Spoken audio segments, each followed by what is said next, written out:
কয়েক বছরের ধারাবাহিকতায় এবারও নারায়ণগঞ্জের রমজান মাসে অসহায়, গরিব, হতদরিদ্র ও মধ্যবিত্তদের গরুর মাংস বিতরণ করেছেন এক ব্যবসায়ী। গরুর মাংসের চড়া মূল্যের বাজারে অসহায়দের পাশে দাঁড়িয়েছেন নারায়ণগঞ্জের বিশিষ্ট ব্যবসায়ী মডেল গ্রুপের চেয়ারম্যান মাসুদুজ্জামান। গত 7 বছর ধরে রমজানে অসহায়, হতদরিদ্র ও মধ্যবিত্তের এই গরুর মাংস বিতরণ করে যাচ্ছেন তিনি। বিনামূল্যে এক একজনকে 1 কেজি করে গরুর মাংস বিতরণ করা হয়েছে। শুধু গরুর মাংসই নয়, দেয়া হয়েছে ঈদ উপলক্ষে খাদ্য সামগ্রীও।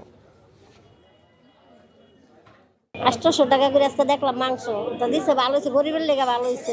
মায়ার একটা অনুভূতি, ওইখান থেকেই আমার বড় ভাইয়ের মনে এই জিনিসটার উদয় হয়েছে যে কিছু শাকসবজির সাথে একটু প্রোটিন, একটু মাংসের ব্যবস্থা থাকলো। এই ঈদে জামা জুতো অ্যাক্সেসরিজের ডিসকাউন্ট।